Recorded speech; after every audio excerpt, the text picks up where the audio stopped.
So I want to open it up by defining what diversity actually means. There's different definitions for different people. I like to think about diversity and inclusion actually in a pair. So the way I like to think about it is not just getting the invitation to the party, but once you're at the party, being asked to dance. So diversity is the invitation, but the inclusion part is being asked to dance, actually feeling a part of the party. So I want to open it up to the panel here and ask, what does diversity mean to you? And how does everyone apply diversity and collaboration in their daily lives? And maybe for this question, we could just go one by one down the line. That way, everybody has a chance to speak.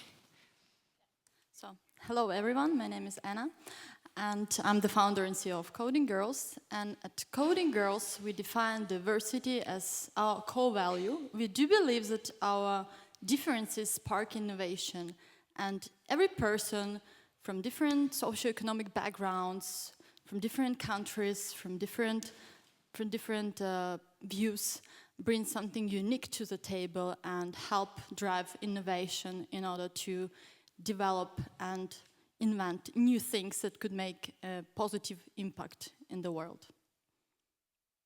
Okay, can you hear me? Yeah, okay. To me, diversity is at its very, very minimum an equality of opportunity and rights for everybody, regardless of where they come from, what they are like, what they feel like. But that's the very minimum. I think what we need to strive for is really being more proactive about diversity and catering to everybody according to their very individual needs, whether that's related to culture, to sexual orientation, to religion, gender, and so on and so forth. And I think this is what we all need to strive for. And it's something that we failed to do over the last 100,000 years. And I'll keep coming back to this, but I want everybody to imagine where we could be in terms of development if we had actually managed to realize the full human potential 100% rather than 50% over the last 100,000 years. Great. Hi, everyone. I'm Alice. At CISCO, we have embraced an expansive view of diversity, and we believe and put our arms around the fact that people from different genders and ethnicities and backgrounds are fundamental to who we are and where we're going.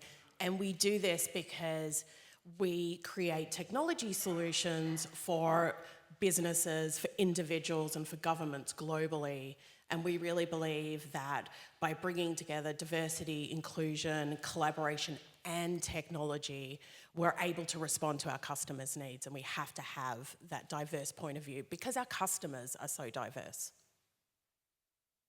Everything that these wonderful people have said. I'm from New Orleans, and one of the most popular dishes there is the gumbo.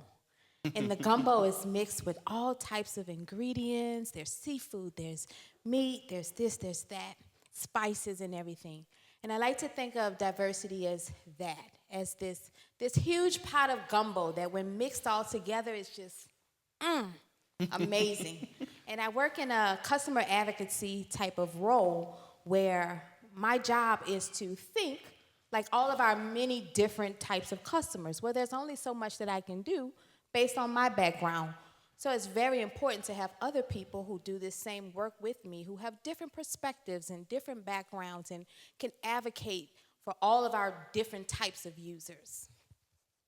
Great. So now that we've defined what diversity means to each of us, let's talk about why diversity matters. And particularly, as you describe why it matters, let's get into what the role of different people are when we talk about diversity. So as an example, what's, let's say, a man's role in the technology industry considering this massive gender gap that we have? Or what about race? Let's dig in a little bit deeper. And why don't we start with Angie this time? Okay. Please. So why is it important is your question? Why does it matter? Why is it important? What's our sort of role to play here? Right. I think that, again, if we look at all of the different types of people that use the systems that we build, and we want to make this accessible to everyone and make it usable. So the way that I may use a certain product might not be the way that the rest of the members use the product. So having people who can kind of think of those and keep those considerations in mind. There's case study after case study of situations where you put technology out and it only works for a certain group of people, whether that be a soap dispenser that only works on light skin, or a voice detection that only works for men. So having this broad spectrum, I also think that we have to be really careful in the way that we promote diversity. I'm all for diversity, equality, but sometimes I hear messages that almost feel like they're pushing men away. So when I hear things like, the future is female, while that sounds very empowering, it also worries me a little bit because we need men as well. We want to have this as a very diverse space, and excluding men is only going to put us in the same position but opposite, if that makes sense. Right, and in fact, getting buy-in from different groups is almost equally as important as raising awareness for the previous groups that haven't been sort of having the same platform. Yeah. One of the best things is the awkwardness that diversity creates actually enables people to be better problem solvers. So it's about a breadth of perspectives and opinions coming together in order to create something, magical that couldn't be created if we just had one mindset and not a collective. Right, and that sort of leads to individual comfort zones expanding, right? Yes. So Yes. it's a beautiful process there. Benjamin? So I think that diversity, what does it mean and what's a man's role? I think diversity is the very essence of our survival, frankly. In order to survive and thrive in the future, we need to be our very, very best. And that very, very best happens to not care about whether you're a man, a woman, or any other gender. So I think including everybody, having solidarity between the different groups, being aware of our differences and making use of you said that, making use of those differences, letting those provoke us. I think this is really going to bring out the best in us. And that's what is sorely, sorely needed. I mean, look at the political discourse as of the last couple of years. It is okay, apparently, to be hateful in the mainstream media, to come out stomping, screaming with hateful messages. This is really going against everything that's going to bring us forward, and it's a huge step back in our development. So when I see a room here of interested people and people here that are, putting their weight behind diversity, that is very encouraging, and that is what we need. Anna? I do believe that in order to bring better results and to provide better solutions, to make better services, we do need this diversity of thought. And we all are different. If you look at us, the panelists, the people that are in the room, each and every of you are different. And that's why we managed to create these great and amazing things that we have now. This diversity of thought drives to the stage where you are capable of making the things that seem to be impossible. So, and there's another thing is that usually when I'm telling different people from the corporate world what are we doing at Coding Girls, and they're asking, so why do we need actually more women in technology? Why do we need to hire more women?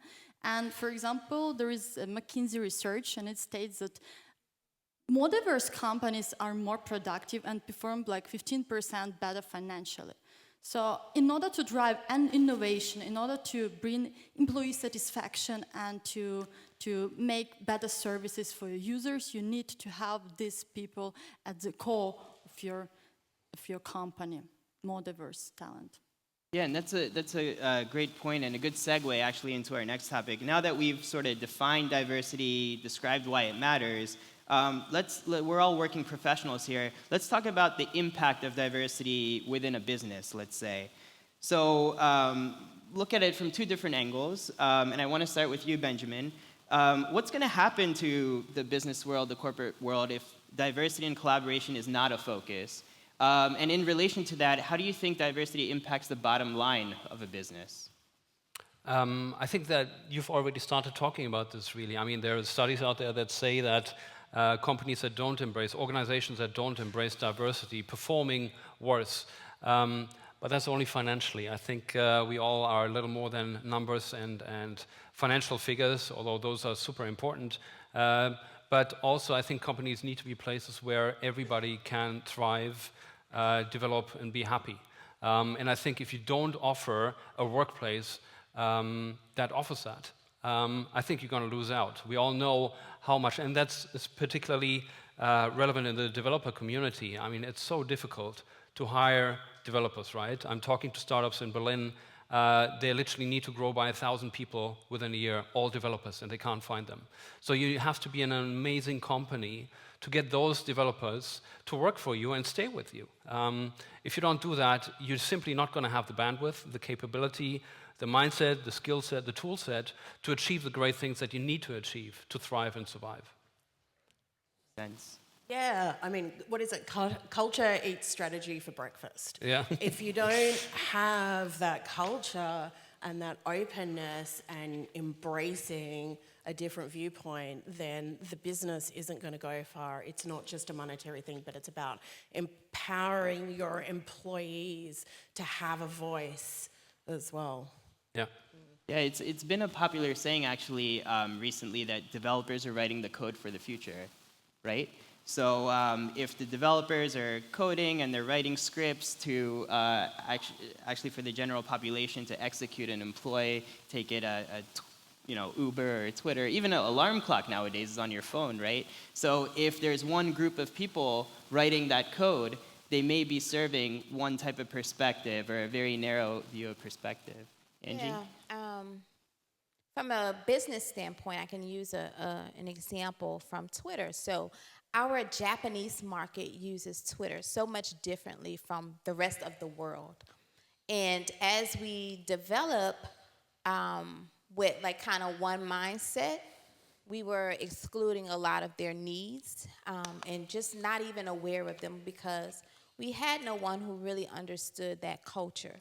So we had to look into bringing in a more diverse team, people who represent this culture and can help us understand it, help us understand how they're using the product. Their use cases were just so different from the rest of the world. So that was a really good example of why you want to make sure that your employees represent your customer base. Also, as a Black woman, I want to talk about culture a little bit and what that means for me. So in technical roles, Black women make up less than 1% of those technical jobs. So when I go on interviews for a company, yeah, they're trying to see if I can do the job, but I'm also interviewing them to see if this is a place that I want to be. I've had bad cultural experiences where I don't feel like I belong. We talked about inclusiveness, and once you get there, then what, right? Is anyone asking me to dance? No.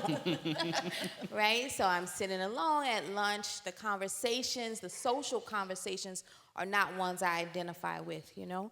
So it's really important to me that there's a diverse culture, and it doesn't have to be like a whole bunch of other Black women there, right? Just having something different than all white dudes is helpful. It's just helpful, right? And so, but I want the white dudes there too. But I want other people as well. And I do so much better, I found. When I look over my career, I just do so much better. I'm so much more productive when I'm in a diverse team. And I don't know the science behind it, but that's what I found over my career. And you mentioned lunchtime. Are there 2 or 3 other examples maybe you could provide that help sort of instill this inclusiveness feeling at work? Come back to me.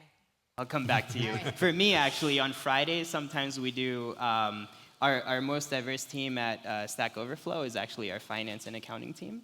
So we call it Winance, where we all kind of go and have some wine together, and slowly the group has grown out to now we have a very large and diverse group of people that just have wine, and it doesn't necessarily have to be alcohol related. I don't want to sort of sell that to the audience here.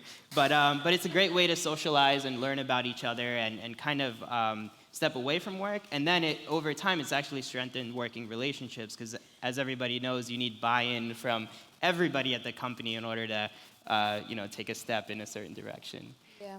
We Anna. have lunch provided for us at Twitter. Something as small as that. The staff who provides that is so in tune with like the cultural differences. For example, right now it's Ramadan, right? And so they're observing that and they're putting food to the side for people who observe that.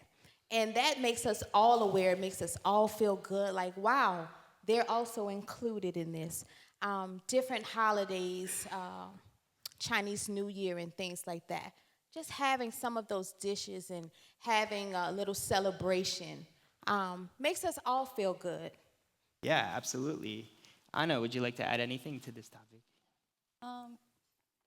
I'm just thinking that if diversity is not a priority, then you have a big problem. Because on one hand, you have like lots of jobs in EU, just 50,000 by 2020 that open job vacancies that are going to be, that are needed to be filled. And what about the rest of the world? What about the jobs that are dying out and the people that are not being trained and they're not skilled for these jobs? And that's why by being open and providing the opportunities, equal opportunities for all the different people from different diverse backgrounds to join in, you can basically solve at least one part of that problem with the open job vacancies. And if you're not part of solution, if you're not a part of problem, so probably you're part of the solution. So if you're a white male man, for example, or white male female, and you can help people from underrepresented backgrounds to join in. So just be mindful, be open, and see how you can help really to improve the situation. Sure, that sounds great. So now let's think about sort of the tech industry as large. Every company nowadays, every competitive company in today's marketplace, at its heart, even if it's an auto company or even a hotel, a large hotel chain, today they're more or less a software company if you sort of look inside. And so the tech industry has really disrupted the marketplace at large. So I'm wondering how the tech industry itself, what can the tech industry do, and that includes all of us here, to help incubate and foster things like diversity, inclusion, equality, collaboration. And Alice, I want to start with you, coming from the Innovation Lab. Yeah. Great. Yeah. So my innovation program sits inside CISCO's $12 billion customer experience team, and we do rapid multi-party innovation. So we're bringing 4 to 6 non-competitive customers together. We do pop-up labs where we innovate for 48 hours. We are responsible for making significant leaps in innovation in that time. And part of that is this principle of massive inclusion. So in order for us to be able to move things along, we have to have everyone involved in an innovation decision in that room. So whether that is the executive leaders that are going to be investing in the ideas when the teams pitch at the end of the 48 hours, through to the senior executives that are actually on the teams. They have the budgetary responsibility and the mandate to solve the problem. Then through to engineers, hackers, UX, UI designers. We have a whole breadth of builders there ready to build these solutions. And then lastly, who are the people that are going to actually be using the solution? So we bring in end users to test them, so the whole spectrum. And by doing that, we don't have to ask for permission because those people are there and they're being involved. And then we're able to move so quickly with what we do, then it just makes everything just falls into line. And by the end of the 48 hours, we have a prototype, we have a roadmap, we have a business case, and we have funding to go ahead and incubate that. Wow, very impressive. Angie, what are you guys doing over at Twitter, or even tangential to Twitter, because I know Twitter influences a lot of companies in the ecosystem itself. How are you guys innovating there, and what can technology do to disrupt? Yeah, so we're moving kind of in the media space and becoming the what's happening in the world and basically the water cooler of the world. So as things happen, this is the place to be to come and talk about it, no matter what sector it's in. So it's not just about technology. It's not just about cute kittens. Or did y'all see the thing yesterday that went crazy? The Laurel versus Yanny? No? What are y'all doing? But yeah, so flying in. Okay. Yeah, but anything, small or big, right? Politics, religion, anything that's going on, we're kind of in that space. We're right there to be the place, the water cooler where people talk about what's happening in the world. Anna, your work through Coding Girls, how is that sort of helping tech industry, sort of assisting them to disrupt? So we have communities in different countries. For example, one of our largest communities is in Philippines, and another one is in Eastern Europe, and soon we are getting started in Afghanistan. So, and all these things just happen in 1 year, and we have already like 1,000 members that are girls and women who are into getting started into technology and who have already started. To answer that question, I just thought about something, and I think the best way to show that you support diversity, that you welcome diversity, is to present that on a C-level. For example, when you have a senior developer, female developer, or from people of color, for example, or when you have a C-level manager who's female, right? So then you can show that then this person can be a role model for the company and for the whole tech industry. And another thing, in order to foster diversity and inclusion, is to take measures when something don't work. So be really firm when you see that someone is not behaving according to the rules that you set, according to the cultural norms of your company. And even this person might be unintentionally taking that action. For example, imagine you're a recruiter and you're like unintentionally, subconsciously hiring some people probably just like you, and you like them, and you're not thinking that you're not even inviting people from different underrepresented backgrounds, for example. So that's probably 3 things that could help a company to bring more diversity. So be open-minded and mindful in your treatments. Right, absolutely. And Benjamin, you've been doing some great work in India, I believe. I have, thank you. So I'm the founder and CEO of Equality Magazine. So I went to India. It's a very personal story. I'll keep it very short. And if you go to India, you know you're going to go to a beautiful country. It's amazing, the culture. It's vast. The history is so old. It's difficult to grasp that quickly.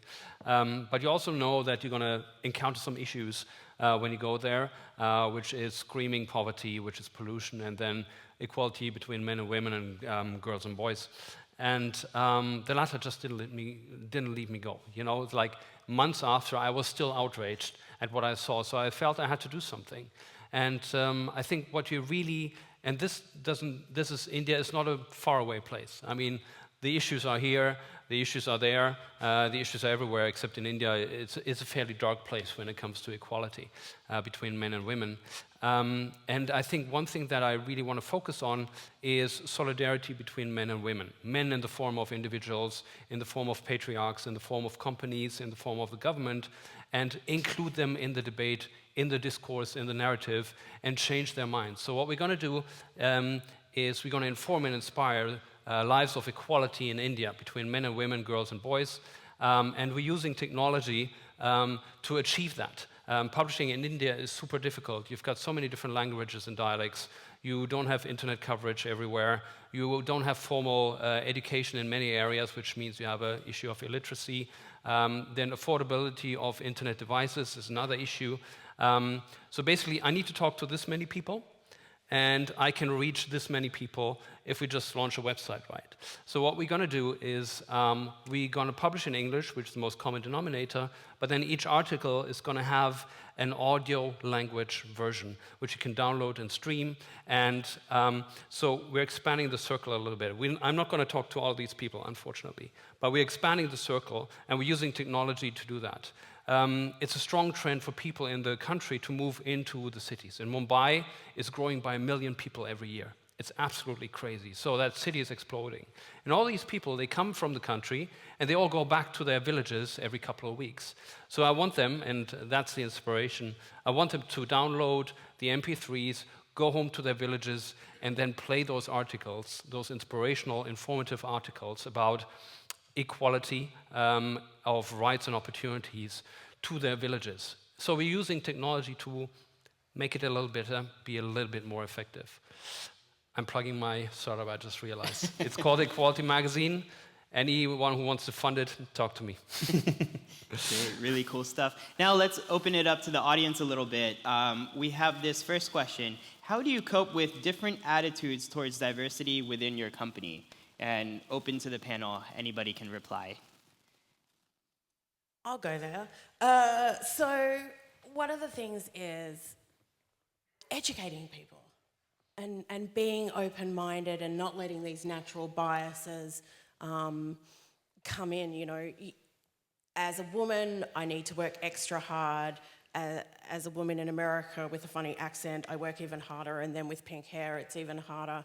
So it's a matter of setting a standard and being professional and being open and bringing people in so they understand what is happening.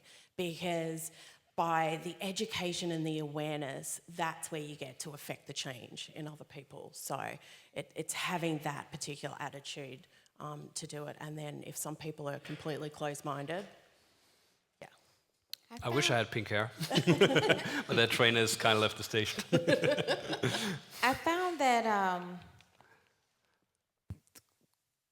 piggybacking on the understanding piece, people understand not just what, but why.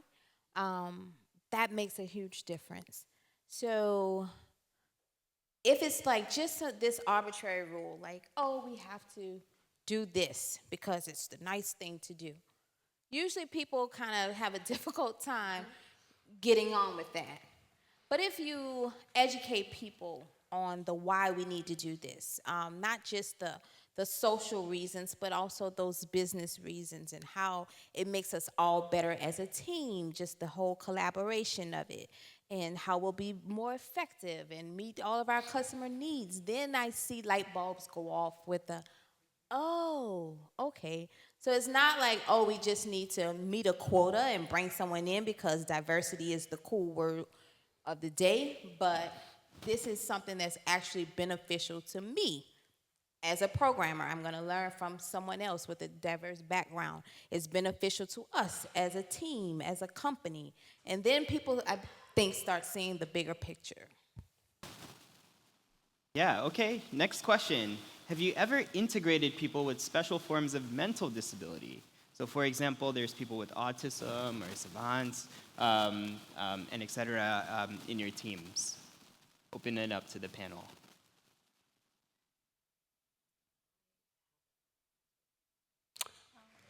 One of our communities in Philippines, in Manila, they're going to organize one workshop for autistic people. It's going to be in June, as far as I know, but it's really interesting. And they have also did for one workshop for ladies, and also there were some men who just got out of jail and they didn't have any job, so they kind of empowered them and provided with some technical basic skills, which was really super cool. And that's what I want to say to diversity of thought, because it didn't personally occur to me. And what these guys are doing now, an example for all coding girls communities and for all tech field, for all women in tech. And that's what unique it brings to the table. You know? Yeah, absolutely. Let's go to the next question here. Catherine is asking about what about not having just developers on the tech team, but other people of other sort of backgrounds, sociologists, philosophers, artists. Any experience there, or any thoughts on that? Sure. So I'm not here to represent Accenture, but I can talk about my own experience. And I know that people join Accenture from extremely vast, diverse backgrounds, whether that's culturally, of course. I mean, it's a global company, right? You know, alone in India, we hire roughly 100 people every day. So but when it comes to educational backgrounds, different interests, different talents, different hobbies, even all that plays a huge role. And I, for example, I have an MBA, but my background is actually in psychology. And people will ask, Accenture psychology, how does that fit? We have doctors, we have lawyers. We really embrace those different perspectives and understandings and talents and experience. Yeah, it's something that I look for specifically when I'm recruiting for my team. That you know, we're looking for those different unicorns that have these different perspectives. I have artists on my team. I have musicians. You know, a range, because it all helps with this innovation process and what we're trying to achieve. Yeah, that's really cool. Okay, next question here. How do you deal with diversity while organizing team activities? So when you're doing team building or other sort of group events, or how do you figure out like something what everyone's going to enjoy? I'm sure you can fill out a poll or, you know, sort of rank things, but any unique ideas here? That's interesting, because when you put out a poll or rank it, usually if your team is not very diverse already, then the majority wins, right? And so you end up going to like the beer outing or whatever, which I don't drink beer, or the ping pong or something. So I'm really interested. I don't have the answer to that, other than like I'll voice my opinion, but I'm one vote, right? Have you all? I try and choose different stuff to cater for everyone. We don't revolve it all around alcohol because not everyone drinks. So we think about doing different activities. My team loves a bit of karaoke, so we do a bit of that. Nice. Yeah, which is fun. Yeah. I think there's so many different things that you can do that don't exclude you know, certain groups. For example, work together. You know, if we can work together, we can figure out other things that we can do together, right? Sure. Okay. Do you or your company, does your company view diversity as a way to improve business outcome? So sort of related to the question we asked before. Or as a principle that should be lived up to independently of a positive business case? I think it should be both.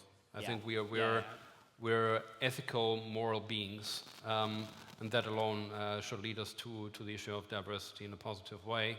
And then if there are studies that confirm that companies perform better financially if they embrace diversity, that's going to convert even the most hard-minded, closed-minded people. Yeah. So, well, on the flip side, I know it's a question below, but companies that don't have strong diversity performance indicators, do they end up performing worse in your experience? I know, Angie, you touched on that, saying you felt disincluded at times. Yeah. I think there's an HBR study that came out, I think in 2013, that said something like companies that have a diverse workforce are 73% more likely to capture new markets. It was 53% more likely to increase capital and investment on capital. So there's some pretty compelling statistics out there for why it should be. Sure. I also want to jump a little bit lower here. How to move on from no diversity to diversity, particularly at a startup. I know you might... I do believe when it's a startup, that's the first thing to do is to determine your values. And to put it... Before product or before Look, a business mission, strategy. vision, values, that's what you need to have as a startup. Okay. Values that will drive you, your team, and the customers, and everything that you do should be according to your values. So just sit out your team and just point out the personal values that you have and find some matches in between, and that's where you will... And look around how diverse is your team. If you have like four male guys or 4 female, Maybe it's not that diverse. Maybe you need one more member of a team who could bring something new to your startup, and in order to make your product better, your solution better. But diversity at its core is very important and part of your values. That's what we did with Coding Girls, and I think it was a very important step. So I just like sit down and like put together different things, and diversity was one of them. Sure. And then I guess as your startup continues to grow, how do you guys feel about preferring to hire more diverse people versus qualified people? Not to say that they're mutually exclusive, but I think that's what the questionnaire was referring to. I think it's somewhat a wrong or a misleading question. I don't think qualification and diversity is something that goes against each other. There's no conflict at all. It's not a contradiction. It's not a conflict at all. And to your point, I think, as a startup, especially as a startup, you set out to fix a problem, right? You see a problem, you want to fix it, you have a vision of what the world is going to look like with your fix, with your solution to a particular problem. So I think even startups, which are, in addition to that, more flexible in their finding themselves and finding their identity, I think it's a great opportunity to set out your values, your vision, and bring it all the way to action. Don't just make a vision statement, but you need to go from values to vision to purpose to mission to strategy to constraints and to action, to plan and to action. So, fulfill this whole cycle. Be eloquent on everything, on every part of this, in order to go out and change the world. Do you have something to add, Angie? To that same point of not thinking of this as being mutually exclusive, I think that's a really big problem in our industry where when we say that we're looking for more diverse people, we feel like we're lowering the bar in order to get them in, and that's not the case. For someone like myself, I'm at the top of what I do in my industry, and yet if I were to go, I just started last year at the job that I'm in. And so when I was doing that whole job search, there were some companies that I just dismissed in the interviewing process because they kept asking me stupid stuff like, do I know how to code? Like 3 times. Yes, I do. It's on my resume. I go all over the world teaching other people how to code. And so things like this where you're just so skeptical because, this is a black woman and we don't have black women in technical fields. I bet she doesn't know how to code. Are we lowering the bar? It's silly, it's foolish. And again, it doesn't have to be mutually exclusive. Like, for example, when the Twitter situation where we needed someone who understood the Japanese culture, right?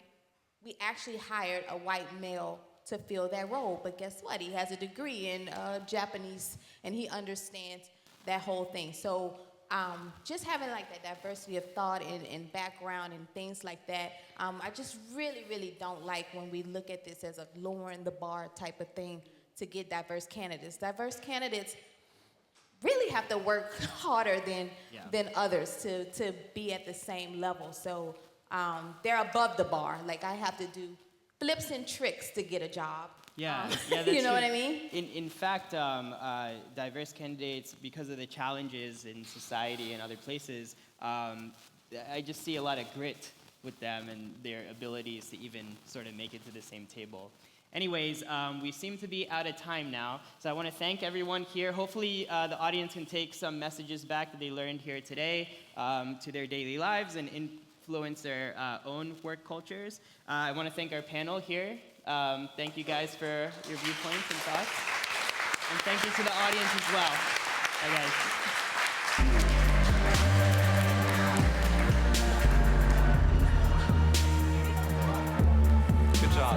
Good job. Thank you. Bye.